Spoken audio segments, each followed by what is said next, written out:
안녕하세요. 출근길 랭킹 뉴스입니다. 하루를 시작하기 전 어제 가장 화제가 된 주요 뉴스 5가지를 빠르게 정리해드립니다. 오늘은 삼성전자의 법인세 논란, 병원의 과잉 진료 문제, 공무원의 직장 내 괴롭힘, 충격적인 살인사건, 그리고 저출산 문제 해결을 위한 연구까지. 그럼 2025년 2월 21일 어제의 화제의 뉴스 5가지를 지금부터 전해드립니다. 첫 번째 뉴스, 삼성전자 2년 연속 법인세 영원. 삼성전자가 2년 연속 법인세를 내지 않을 가능성이 높아졌습니다. 지난해 영업이익 32조 원을 기록했지만 법인세 감면 혜택으로 인해 법인세가 영원이 될 것으로 예상됩니다. 삼성전자가 법인세를 내지 않는 이유는 과거 적자로 인해 발생한 2월 결손금 때문입니다. 2023년 별도 기준 영업손실 11조 원을 기록하며 법인세 비용이 마이너스 7조 원으로 계산됐고, 올해는 1조 8천억 원의 법인세 감면이 예상됩니다. 삼성전자가 그동안 법인세를 가장 많이 납부한 기업 중 하나였던 만큼 이번 법인세 면제로 국가 세수 부족에 대한 우려도 커지고 있습니다. 지난해 국세 수입은 예산보다 30조 원 적었으며 법인세 수도 18조 원 감소해 2005년 이후 가장 낮은 수준을 기록했습니다. 다만 삼성전자의 법인세 최종 납부액은 3월 국세청 신고 후 확정될 예정입니다. 세수 감소와 기업 감세 논란이 지속되는 가운데 대기업의 세금 부담과 국가 재정 운영에 대한 논쟁이 계속될 전망입니다. 두 번째 뉴스, 독감으로 응급실 갔더니 59개 항목 검사한 병원. 독감에 걸려 응급실을 찾은 환자가 불필요한 검사를 무더기로 받는 사례가 발생했습니다. 49세 남성 A씨는 인플루엔자로 병원을 방문했지만 에이즈, 매독, 류머티즘, 간염 등 59개 항목 검사를 받았습니다.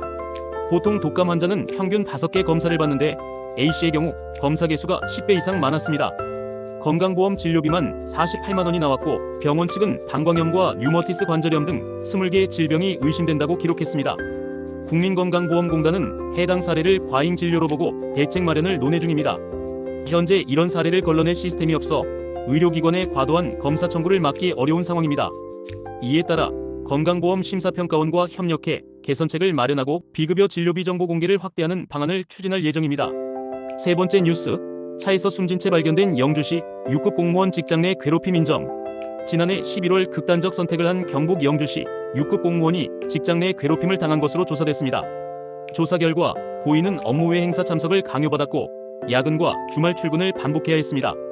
또한 개인 운전기사처럼 상사를 태우고 다니거나 점심시간 의전까지 요구받으며 심리적 압박을 받았던 것으로 확인됐습니다. 동료들은 고인이 민원평가 데이터를 부풀리라는 지시를 거부한 뒤 업무에서 배제됐다고 진술했습니다. 조사위는 이를 반복적인 직장 내 괴롭힘으로 판단했습니다. 영주시는 해당 조사 결과를 바탕으로 관련자 징계 여부를 결정할 방침입니다. 네 번째 뉴스, 이혼 요구에 분노. 아내 살해 후 시신을 트렁크에 보관. 수원에서 40대 남성이 아내를 살해하고 2달간 차량 트렁크에 시신을 숨긴 충격적인 사건이 발생했습니다. 경찰에 따르면 피의자 A씨는 지난해 11월 아내와 다투던 중 격분의 폭행으로 살해한 뒤 시신을 차량에 보관했습니다. 이후 지인의 실종 신고를 받고 수사에 나선 경찰은 A씨를 체포해 차량 트렁크에서 숨진 피해자를 발견했습니다. 부검 결과 피해자는 머리 부위 손상과 목 졸림으로 인해 사망한 것으로 추정됩니다. 경찰은 피의자의 추가 범행 여부와 시신 유기 계획 등을 조사하고 있으며 구속영장을 신청할 예정입니다. 마지막 뉴스, 노벨 경제학자 골딘 교수 한국저출산원인은 남성의 가사 노동 참여 부족. 2023년 노벨 경제학상을 수상한 클라우디아 골딘 하버드대 교수가 한국의 저출산 원인으로 남성의 낮은 가사 노동 참여를 지목했습니다. 골딘 교수는 연구에서 남성이 가사와 육아에 적극 참여하는 국가일수록 출산율이 높다고 밝혔습니다. 반면 한국 여성은 하루 평균 3시간 이상 더 가사 노동을 하는 것으로 나타났습니다. 그는 이를 한국 사회가 여전히 과거의 가치관에 갇혀있기 때문이라고 분석했습니다. 골딘 교수는 스웨덴, 영국, 프랑스처럼 정부 차원의 보육 서비스 확대가 필요하다고 강조하며 남성들이 가사와 육아를 분담해야 출산율이 증가할 것이라고 말했습니다. 이 연구는 저출산 문제 해결을 위한 새로운 시각을 제공하며 주목받고 있습니다. 이상으로 오늘의 출근길 랭킹 뉴스를 마칩니다. 오늘도 시청해주셔서 감사합니다. 구독과 좋아요, 알림 설정 잊지 마시고 내일도 오늘의 이슈가 된 뉴스로 찾아오겠습니다. 오늘도 좋은 하루 보내세요.